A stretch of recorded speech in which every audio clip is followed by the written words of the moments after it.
Assalamualaikum warahmatullahi wabarakatuh. Perkenalkan, nama saya Reni Septiana Rudiono. Pada kesempatan saat ini, saya akan menjelaskan mengenai rangkuman dari mata kuliah manajemen penjualan. Ini sebagai bahan untuk ujian akhir semester yang dilaksanakan pada tanggal 2 Januari 2023. Berikut presentasi outline yang akan saya presentasikan pada kesempatan saat ini. Yang pertama adalah membahas mengenai pengembangan tenaga penjualan, kedua, kepemimpinan dalam manajemen penjualan, ketiga, sumber daya perusahaan, dan keempat, evaluasi performance tenaga penjualan. Yang pertama, saya akan membahas mengenai pengembangan tenaga penjualan.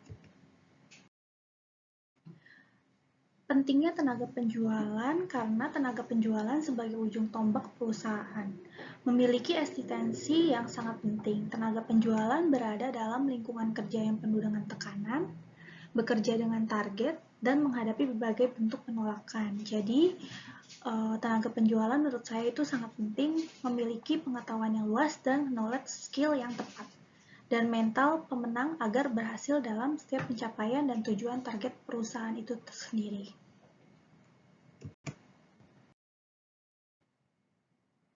Berikut adalah beberapa aktivitas untuk mengelola tenaga penjualan. Yang pertama, penetapan tujuan atau goal setting. Goal setting di sini seperti strategi penjualan berdasarkan tujuan yang hendak dicapai, pembentukan tim penjualan, dan prosedur yang akan dijalankan. Jadi goal setting yang berbeda pasti akan menghasilkan tujuan dan strategi yang berbeda. Dan strategi berbeda akan membutuhkan formasi tenaga penjualan atau tim yang berbeda pula. Jadi dalam mengelola tim penjualan harus membangun pengetahuan dan keterampilan yang relevan dengan kebutuhan bisnis perusahaan itu. Lalu yang kedua adalah rekrutmen. Proses rekrutmen seperti memilih, mencari, dan melakukan seleksi untuk mendapatkan kandidat yang dibutuhkan dalam sales management. Lalu yang ketiga adalah pelatihan dan pengembangan. Tenaga penjualan juga harus memiliki skill dan knowledge sesuai dengan standar. Perlu dilakukan pelatihan dan pengembangan yang terstruktur dan berkesinambungan. Lalu yang keempat, penetapan tujuan tim penjualan. Seperti menetapkan target penjualan, penggunaan indikator kinerja utama atau KPI, melakukan monitoring periode. Dalam penetapan tujuan tim penjualan ini menjadi kunci performa dalam penjualan itu tersebut. Misalnya adalah sales achievement, sales revenue, gross profit margin, dan lain-lain. Lalu yang kelima adalah mengatur tim penjualan. Memberikan detail strategi penjualan, penetapan setiap tanggung jawab dari kategori produk atau wilayah penjualan, dan memonitoring aktivitas penjualan. Lalu yang keenam adalah memotivasi tim penjualan. Tenaga penjualan adalah mereka yang bekerja di lapangan yang penuh dengan tekanan, bekerja dengan target, dan harus bertemu dengan beberapa karakter konsumen yang berbeda-beda. Support dan motivasi dari manajemen yang sangat dibutuhkan agar tim penjualan dapat bisa melakukan pekerjaannya dengan effort yang maksimal. Pengakuan atas prestasi yang dicapai, misalnya seperti insentif atau penghargaan atas prestasi, dan pelatihan untuk memfasilitasi pencapaian itu tersendiri. Lalu yang kedua, saya akan membahas mengenai kepemimpinan dalam tenaga penjualan. Kepemimpinan atau leadership adalah suatu proses di mana seseorang individu mempunyai pengaruh terhadap orang lain, memberikan semangat, motivasi, dan mengarahkan kegiatan-kegiatan mereka untuk membantu agar tujuan kelompok atau organisasi bisa tercapai. Orang yang memberikan pengaruh tersebut akan disebut sebagai seorang pemimpin. Jadi, pemimpin tersebut efektif, maka pengaruh yang diberikan kepada orang lain akan dapat membantu tercapainya tujuan-tujuan yang diharapkan organisasi atau kelompok.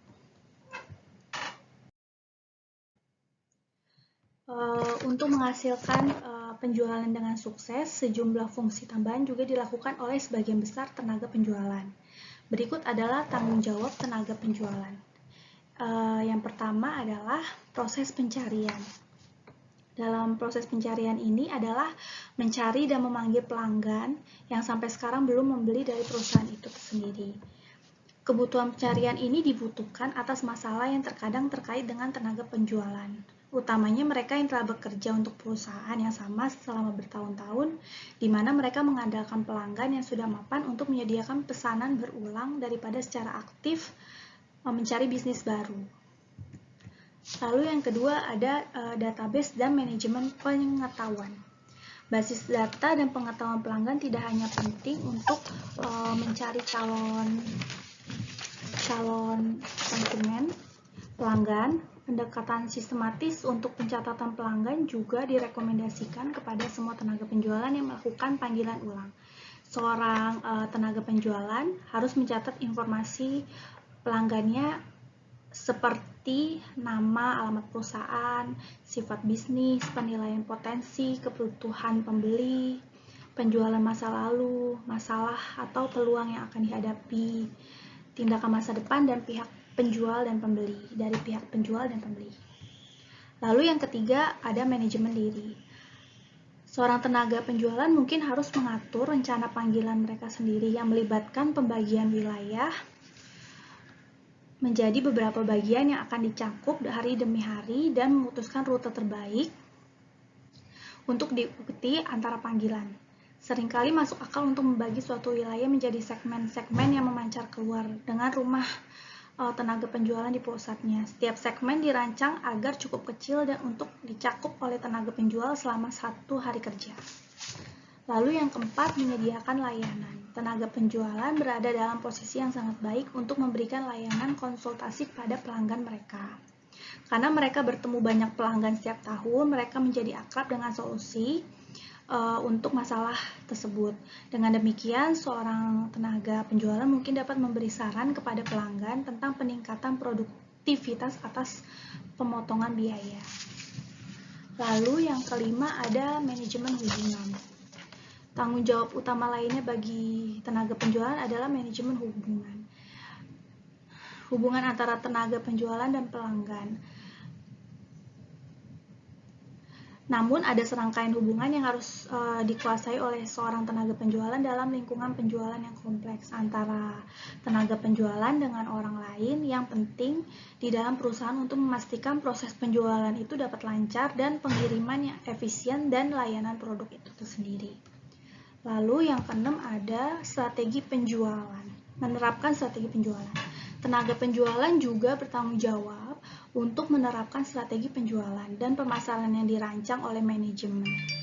Kesalahpahaman tentang strategi dapat memiliki implikasi serius, misalnya kredibilitas harga premium dan posisi berkualitas tinggi di pasar dapat dirusak secara serius oleh tenaga penjualan yang terlalu bersemangat untuk memberikan diskon harga yang besar. Solusinya mungkin dengan memutuskan struktur diskon pada tingkat manajerial berdasarkan sensitivitas harga dari berbagai segmen pasar. Seperti itu.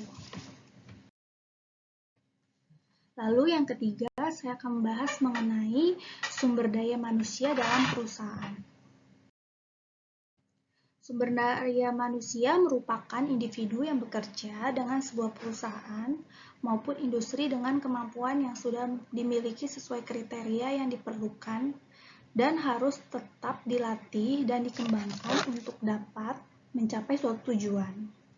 Perusahaan perlu melakukan manajemen sumber daya manusia untuk memonitor dan mengevaluasi SDM agar dapat bekerja maksimal sesuai dengan fungsinya.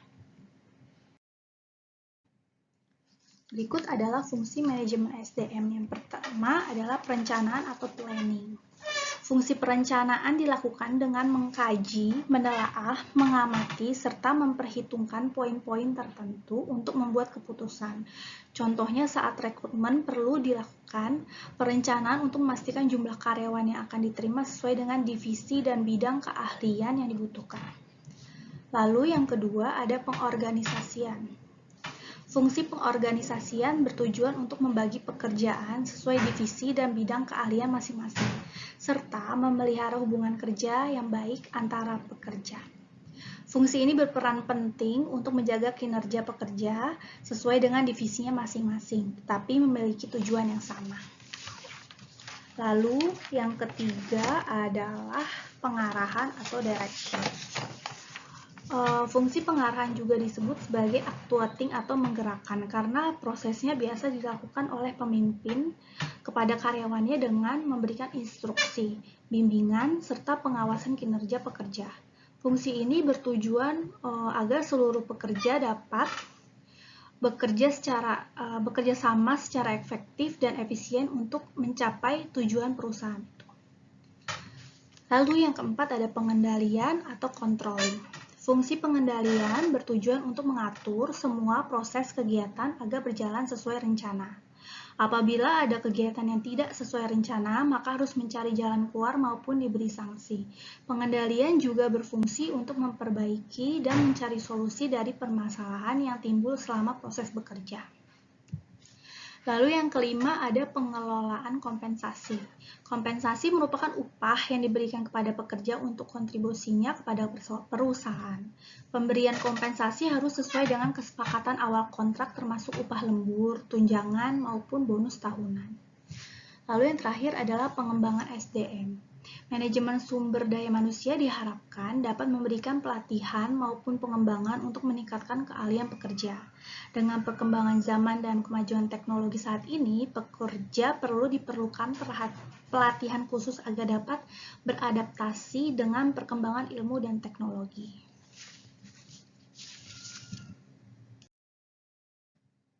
Lalu yang keempat adalah evaluasi performance. Performance appraisal atau yang disebut dengan penilaian kinerja adalah evaluasi yang sistematis terhadap kinerja maupun kemampuan karyawan sehingga dapat merencanakan pengembangan karir bagi karyawan yang bersangkutan. Pentingnya evaluasi performance pertama yaitu mendorong karyawan dalam berprestasi yang lebih baik. Kedua, perusahaan mengetahui potensi yang dimiliki setiap masing-masing karyawan. Lalu yang ketiga, adanya penghargaan terhadap karyawan yang memiliki prestasi bagus. Berikut ini penjelasan mengenai behavioral performance dan outcome performance. Behavioral performance merupakan komponen penilaian tenaga penjualan didasarkan pada beragam kemampuan dan aktivitas, terdiri dari technical knowledge, adaptive selling, teamwork, selling planning, sales presentation. Sedangkan outcome performance merupakan atribut hasil dari aktivitas penjualan yang dilakukan oleh tenaga penjualan. Komponennya terdiri dari volume penjualan, pangsa pasar, jumlah konsumen baru, dan kepuasan konsumen. Lalu selanjutnya adalah Sales Management Control System. Menurut bukunya yang ditulis oleh Pierce, Cravens, and Morgan pada tahun 1999 menyatakan bahwa telah terjadi perdebatan mengenai orientasi sistem kontrol manajemen penjualan yang diarahkan pada dua pilihan fokus, yaitu behavior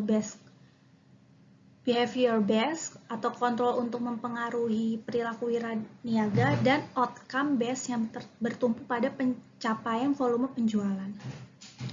Behavior based control system dilakukan melalui upaya para manajer penjualan dalam melakukan monitoring, directing, evaluating, dan reward kepada para wiraniaganya. Sedangkan untuk outcome based control system semata-mata dilakukan melalui sistem kompensasi saja. Lalu penelitian serupa dilakukan oleh Grant and Cravens pada tahun 1996 yang menyimpulkan bahwa kebanyakan organisasi penjualan menggunakan pendekatan behavior-based sales management control system dibandingkan outcome-based. Hal ini terjadi karena outcome-based control system membatasi keterlibatan para manajemen penjualan dalam interaksinya dengan para wiraniaga karena mekanisme kontrol dipusatkan pada besaran atau jumlah kompensasi. Artinya, wiraniaga yang kinerjanya kurang baik akan memperoleh kompensasi yang kurang baik juga. Begitu pula sebaliknya.